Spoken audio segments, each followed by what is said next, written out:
Allez, c'est parti pour un nouveau numéro de Ça vaut le coup sur Boursorama, l'émission qui donne du sens à votre épargne. Aujourd'hui, votre invité, c'est Christopher Guérin, le directeur général de Nexence. Bonjour. Bonjour David Jacob. Merci d'être là avec nous. Votre positionnement stratégique, on va quand même le rappeler, c'est l'électrification du monde avec vos câbles.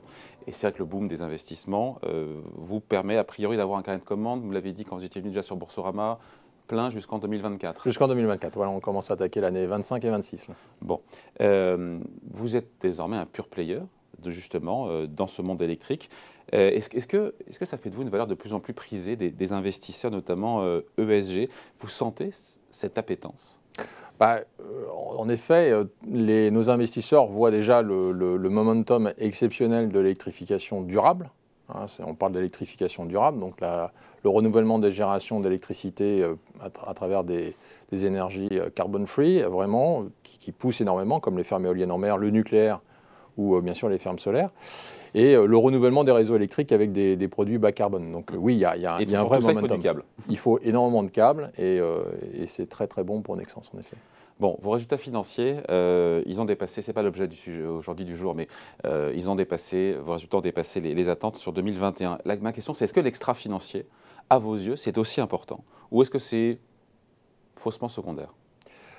Ah non, c'est très important. La problématique que je vois pour une société cotée, c'est de traiter les injonctions paradoxales.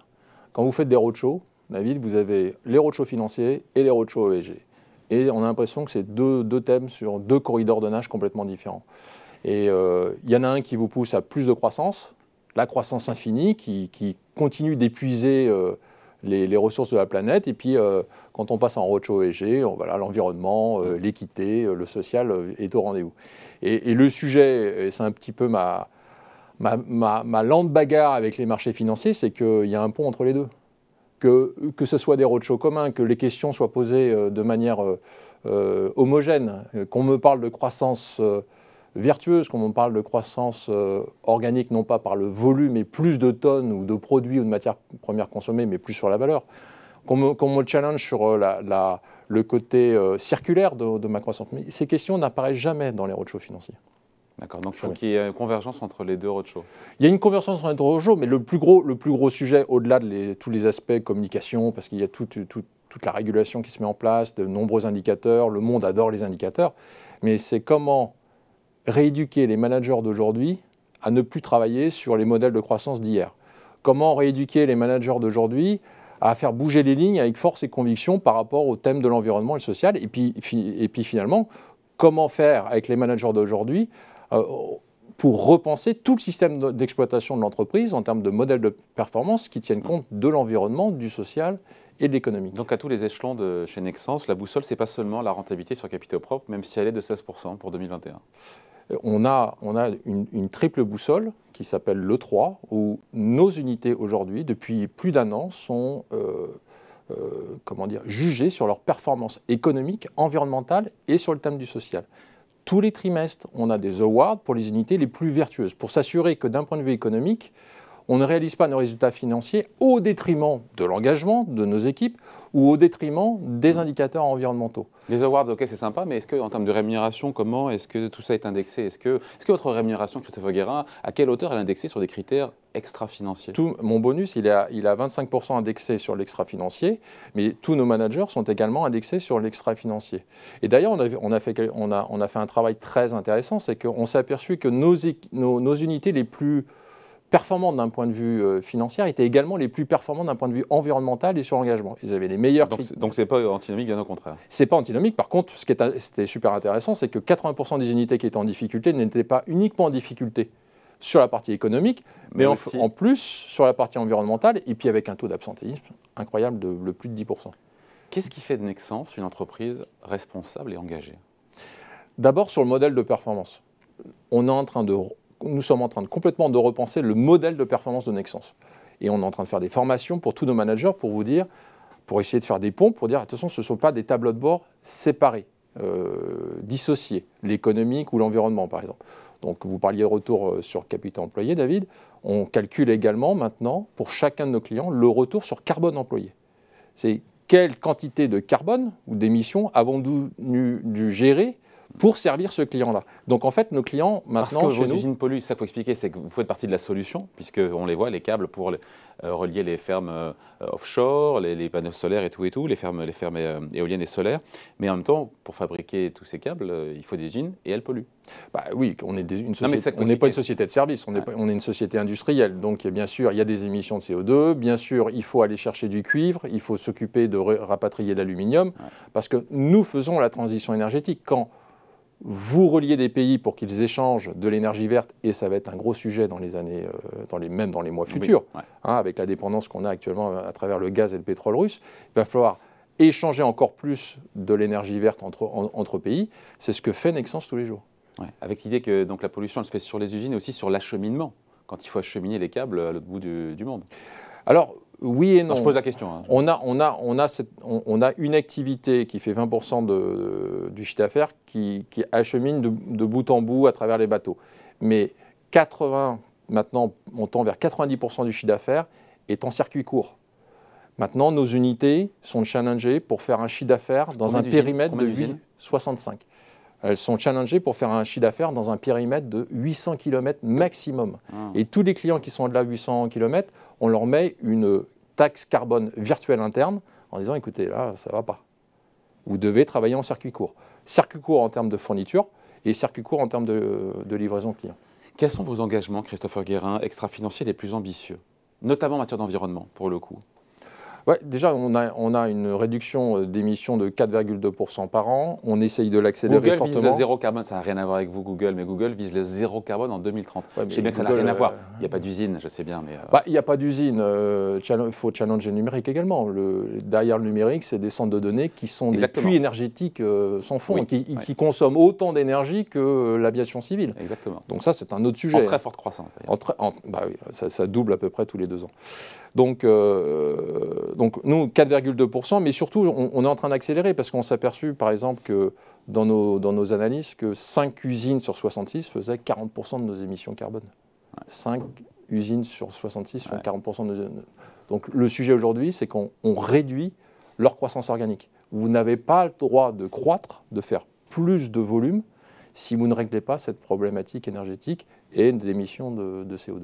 Ça, c'est pour l'environnement. Et sinon, j'ai vu 24% de taux de féminisation de vos instances de direction. On se dit que c'est quoi? C'est pareil, quand on fait le parallèle, parce que pour nous, c'est un tout systémique. Hein. On essaye de mettre tout le monde un peu en mode rafting en disant, écoutez, ne me mettez pas l'économie d'un côté, l'environnement de l'autre et l'engagement, le social de l'autre côté. On est en mode rafting, tout le monde est dans le même bateau et on doit travailler ces 3 indicateurs de manière homogène. On s'est aperçu également que pour nos unités les plus vertueuses d'un point de vue économique et environnemental, le taux de féminisation du management était de plus de 30%.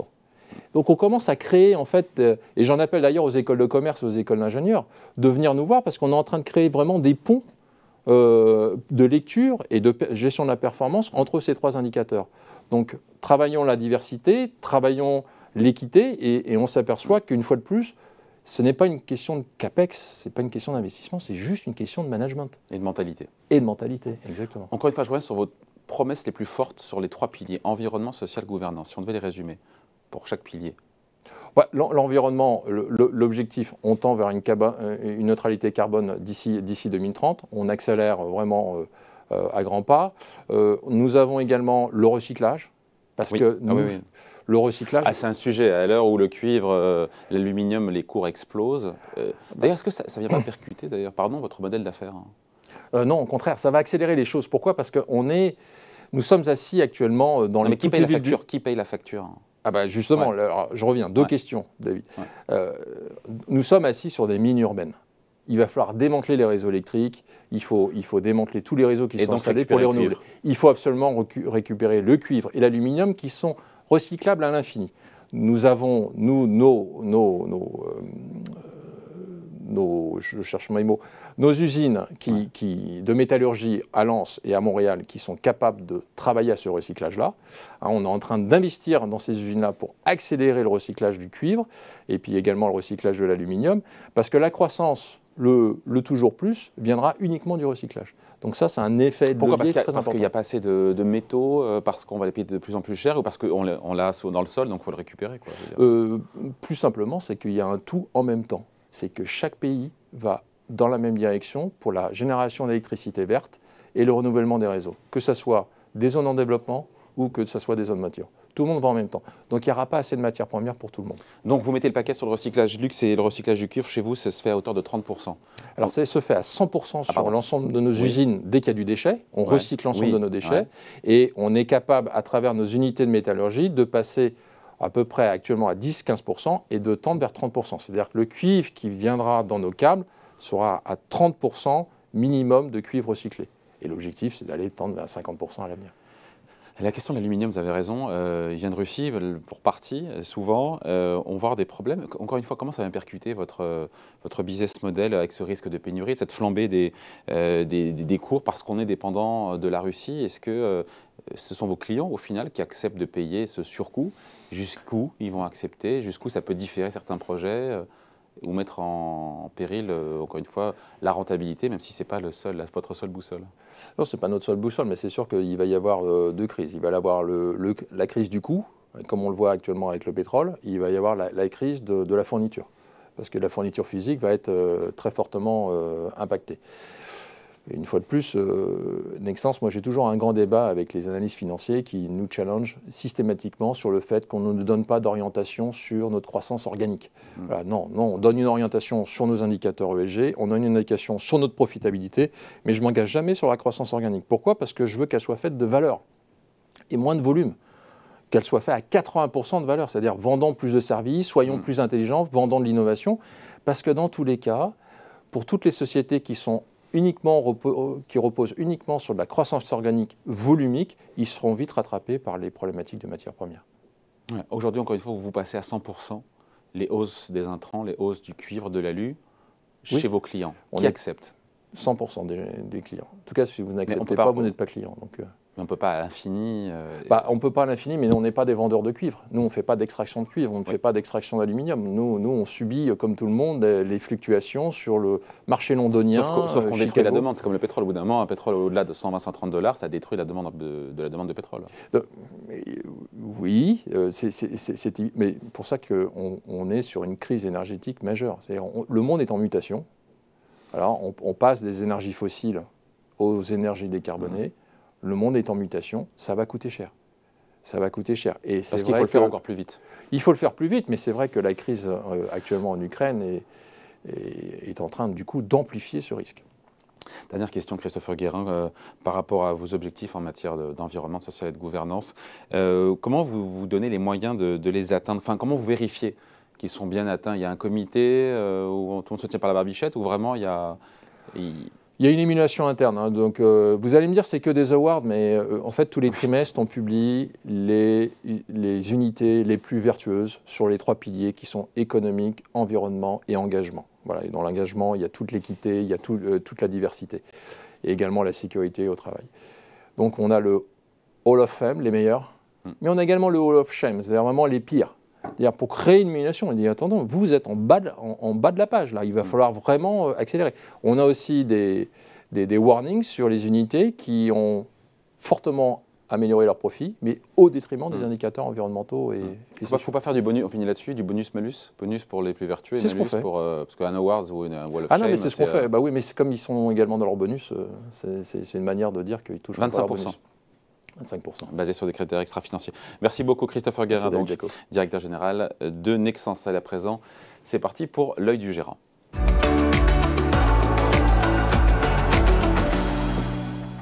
Et oui, faut-il avoir ou pas du Nexans en portefeuille? On voit ça avec vous, Beryl Bouvier-Dinota. Bonjour Beryl. Bonjour David. Bon, convaincu ou pas par le discours du directeur général de Nexans là? Oui, pleinement convaincu dans le sens où, vous savez, nous... Pas surtout. Hein. Oui, mais ce qui est important, c'est de voir la cohérence entre justement la trajectoire industrielle que se donne la société et la trajectoire de politique de RSE qui est complètement intégrée dans la gestion des opérations. Et c'est ça qu'on voit bien chez Nexans. Et donc vous en avez d'ailleurs en portefeuille ou pas? Oui. Bon. Oui. Et là où ils sont le plus convaincants, c'est sur quoi? C'est sur quel pilier? L'environnement, le social, la gouvernance? C'est le discours global? C'est le contrôle? Oui. Je ne sais pas, on a évoqué beaucoup de sujets. Hein. Alors, il y a tous les piliers. C'est ça qui est intéressant, c'est qu'en fait, avec Nexans, tout le monde parle de la transition énergétique, du développement des renouvelables, mais si vous n'avez pas de câble pour connecter, pour répondre à l'électrification grandissante des économies, ça ne pourra pas fonctionner. Donc on est vraiment sur une société, ce qu'on appelle un enabler, qui va nous permettre de passer à l'électrification. D'ailleurs, leur raison d'être, c'est électrifier le futur, mais avec une vraie ambition sociétale, c'est-à-dire cette volonté d'apporter, de répondre et même, je dirais, de réorganisation interne dans cette trajectoire. Parce qu'il ne faut pas oublier que Nexans a changé en 10 ans et sous l'impulsion de M. Guérin, on a eu aussi une trajectoire industrielle, une vision industrielle à 10 ans pour se refocaliser sur 3 domaines clés que sont la transmission, la distribution et les bâtiments, avec ce fort investissement dans tout ce qui est les tensions, les hautes tensions, le high voltage. Donc, qui est nécessaire, par exemple, pour connecter l'énergie éolienne offshore au terrestre, à la grid. Et ça, c'est de plus en plus difficile et de plus en plus technique. Donc en fait, un câble en soi, ça pourrait être banal, sauf que Nexans va vous le plonger à plus de 3000 km de profondeur, et puis de plus en plus loin de la Terre. Donc il y a une vraie expertise technologique dans laquelle se recentre Nexans. Donc Nexans est bien positionné, quelle que soit la conjoncture, et là on fait le lien avec l'actualité évidemment, en quelle mesure la crise ukrainienne peut freiner ou accélérer Nexans? Alors, malheureusement, cette crise ukrainienne va profiter à Nexans, dans le sens où on voulait, avec la Commission européenne, réduire nos émissions, donc développer le renouvelable pour une transition énergétique. Maintenant, on va plutôt renforcer la sécurité et l'indépendance énergétique. Donc c'est un no-brainer, on va avoir de plus en plus besoin des renouvelables et de plus en plus de besoins pour l'électrification. Donc pour un, ouais.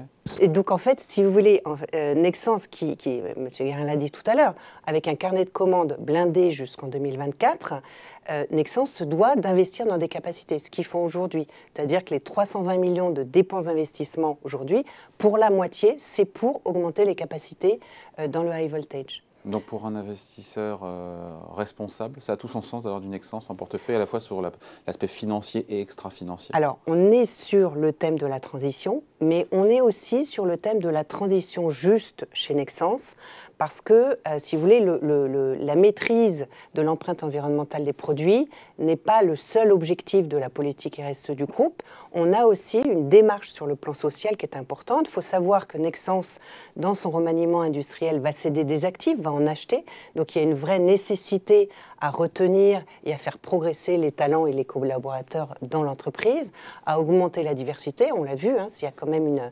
diversité qui peut faire honte à certaines sociétés de plus grande capitalisation boursière.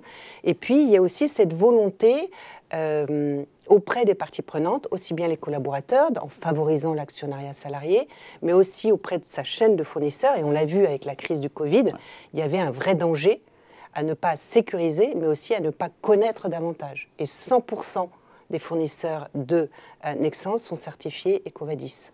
Bon, merci beaucoup en tout cas. Point de vue signé Beryl Bouvier-Dinota. Merci Beryl. Merci. Allez, ça vaut le coup, revient la semaine prochaine sur Boursorama.